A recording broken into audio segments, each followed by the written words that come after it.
Good morning to all.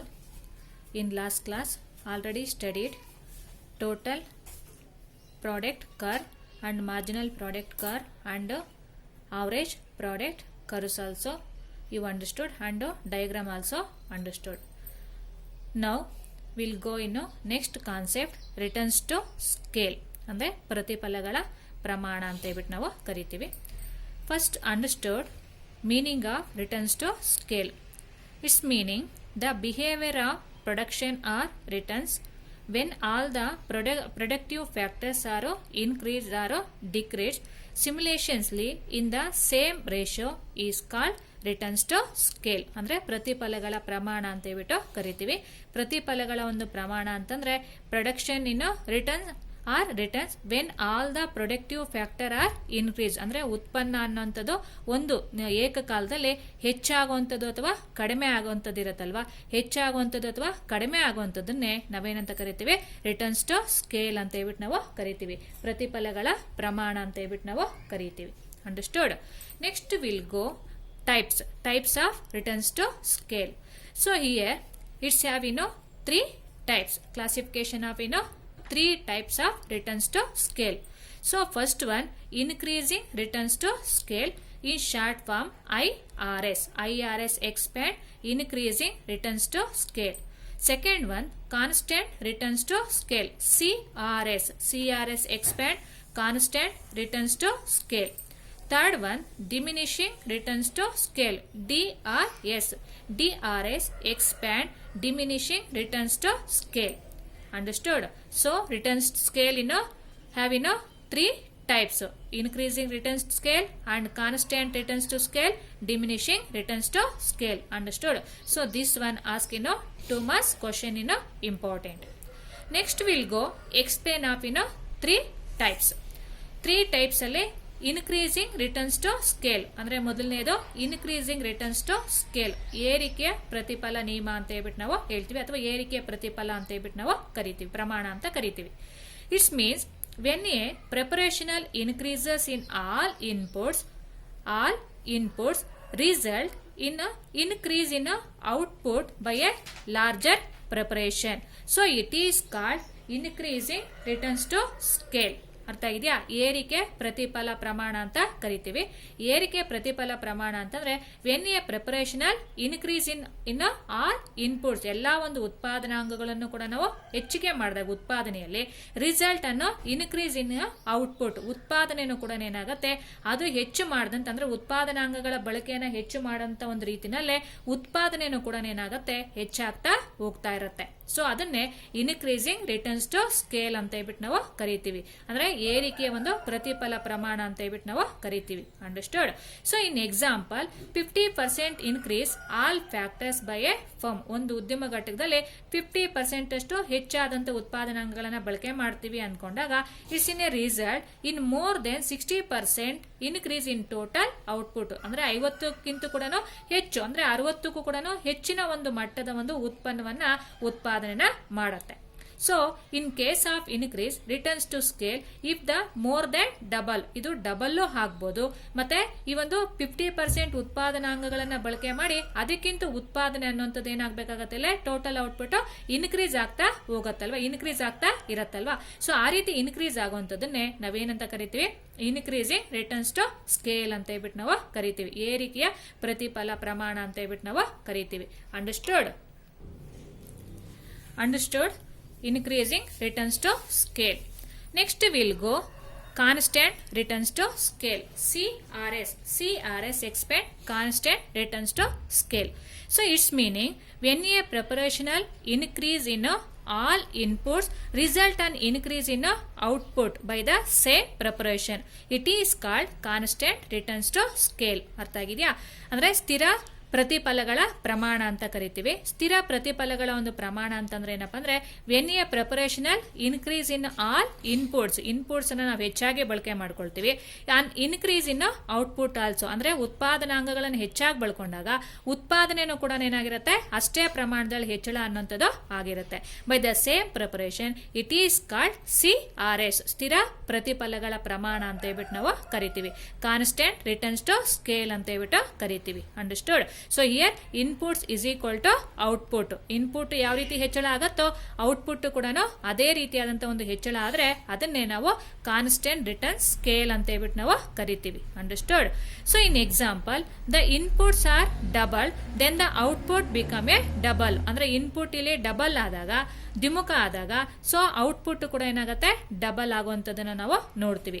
Of increase in all the factors by 50% of result in 50% increase in total output. ಅಂದ್ರೆ factors ಅನ್ನ 50% ಅಷ್ಟು ನಾವು ಹೆಚ್ಚು ಮಾಡಿದಾಗ ಅದರ ಒಂದು ರಿಸಲ್ಟ್ ಕೂಡ 50% ಅಷ್ಟು ಹೆಚ್ಚಿಗೆ ಈ ಒಂದು ಔಟ್ಪುಟ್ ಕೂಡ ಬರುವಂತದ್ದು, ಈಕ್ವಲ್ ಆಗಿ ಇರುವಂತದ್ದು. ಅಂದ್ರೆ ಇನ್ಪುಟ್ ಮತ್ತೆ output both are equal in here. So it is called in a CRS expand constant returns to scale.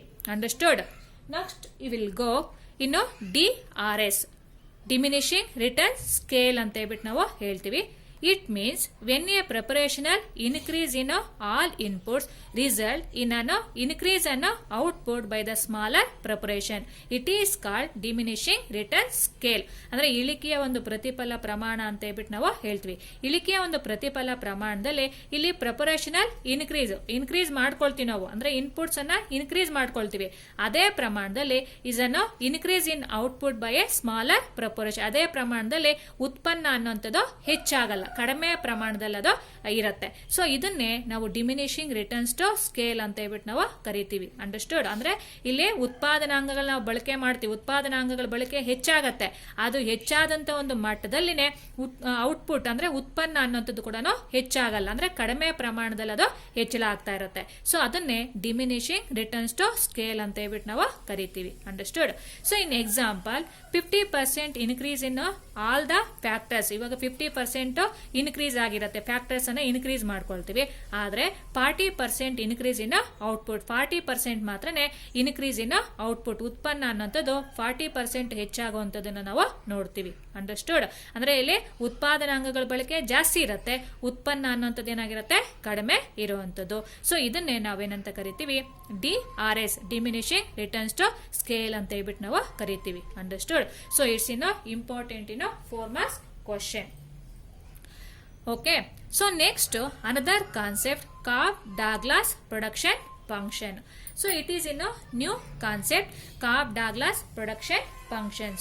So in here, so in Cobb-Douglas production function, consider a production function also. It's in a equation Q is equal to Q alpha 1, Q beta 2. So here Q is in a output and alpha and beta both are in a mathematical symbols. Already you know that. So here alpha and beta are a constant. Here in a alpha and beta both are in a constant. ಇಲ್ಲಿ alpha ಮತ್ತೆ beta ಅನ್ನುವಂಥದ್ದು ಸ್ಥಿರವಾಗಿರುವಂಥದ್ದನ್ನು ನಾವು ನೋಡ್ತೀವಿ. ಸ್ಥಿರವಾಗಿದ್ದಾಗ the firm producers ಇನ್ನು Q amount of output. Q amount of output ಅನ್ನ ಉದ್ಯಮ ಘಟಕ ಏನ್ ಮಾಡುತ್ತೆ, ಉತ್ಪನ್ನವನ್ನ ಉತ್ಪಾದನೆ ಮಾಡುತ್ತೆ. ಸೊ ಯೂಸಿಂಗ್ ಇನ್ನು X1 amount of factor, X1 ಅನ್ನುವಂತ ಒಂದು ಫ್ಯಾಕ್ಟರ್ ಮತ್ತೆ ಈ factor and X2 amount of factor, X1 factor ಮತ್ತೆ X2 ಫ್ಯಾಕ್ಟರ್ ಅನ್ನ ಉಪಯೋಗ ಮಾಡಿಕೊಂಡು ಎಷ್ಟು ಉತ್ಪನ್ನವನ್ನ ಮಾಡುತ್ತೆ, ಕ್ಯೂ ಪ್ರಮಾಣದ ಒಂದು ಉತ್ಪನ್ನವನ್ನ ಇಲ್ಲಿ ಉತ್ಪಾದನೆಯನ್ನ ಮಾಡುತ್ತಲ್ವಾ. ಸರಿ, ಈ ರೀತಿ ಉತ್ಪಾದನೆ ಮಾಡುವಂತಂದ್ರೆ this is called a Cobb-Douglas production function. ಇದನ್ನೇ Cobb-Douglas ಪ್ರೊಡಕ್ಷನ್ ಫಂಕ್ಷನ್ ಅಂತ ಹೇಳ್ಬಿಟ್ಟು ನಾವು ಕರಿತೀವಿ. Understood? So it is in ask in objective type question. So write the equation of a Cobb-Douglas production function. Understood? Next another concept will go in cost. Cost ಅಂತಂದ್ರೆ ವೆಚ್ಚಗಳು ಅಂತ ಹೇಳ್ಬಿಟ್ಟು ನಾವು ಕರಿತೀವಿ. So it means cost defined as the expenses incurred in the production of a commodity by a firm. So ಈ ಒಂದು cost ವೆಚ್ಚ ಅಂತ ಹೇಳ್ಬಿಟ್ಟು ನಾವು ಕರಿತೀವಿ. ವೆಚ್ಚ ಅಂತಂದ್ರೆ ಏನಪ್ಪಾ ಅಂದ್ರೆ ಎಕ್ಸ್ಪೆನ್ಸಸ್ ಅಂದ್ರೆ ನಾವು ಖರ್ಚು ಮಾಡ್ತೀವಲ್ವಾ. ಸೊ ಖರ್ಚು ಮಾಡುವಂಥದ್ದೇ incurred in a production of a commodity by a firm. ಯಾವುದೇ ಒಂದು ಉದ್ಯಮ ಘಟಕ ಉತ್ಪಾದನೆಗೆ ಮಾಡುವಂತ ಒಂದು ವೆಚ್ಚ ಇದೆಯಲ್ಲ, ಉತ್ಪಾದನಾಂಗಗಳಿಗೆ ಉತ್ಪಾದನೆಗೆ ಮಾಡುವಂತ ಒಂದು ವೆಚ್ಚ ಇದೆಯಲ್ವಾ, ಅದನ್ನೇ ನಾವೇನಂತ ಕರಿತೀವಿ, ಕಾಸ್ಟ್ ಅಂತ ಹೇಳ್ಬಿಟ್ಟು ನಾವು ಕರಿತೀವಿ. Production of any commodity needs in a 4 factor. Already you know. So any production will be produced. It's need in a four factors. Four factors is very important. Four factors ಬೇಕೇ ಬೇಕಾಗತ್ತೆ. ಯಾವುದೇ ವಸ್ತುವನ್ನು ಉತ್ಪಾದನೆ ಮಾಡಬೇಕು ಅಂದ್ರೂ ಕೂಡ ಇವ ಉತ್ಪಾದನಾಂಗಗಳು ಅನ್ನುವಂಥದ್ದು ತುಂಬಾನೇ ಅವಶ್ಯಕತೆ ಇರುತ್ತೆ. So that it's in a four factors of land, labor, capital and organization. So what are the four factors? Land, labor, capital and organization. So its production is a result of effective. ಇಲ್ಲಿ four factors ಅನ್ನ use ಮಾಡ್ಕೊಳ್ಳುತ್ತೆ. ಯಾವ್ಯಾವುದು four factors? Land, labour, capital ಮತ್ತೆ organisation ಬಳಕೆನ ಮಾಡಿಕೊಂಡು ಉತ್ಪಾದನೆನ ಮಾಡುತ್ತೆ.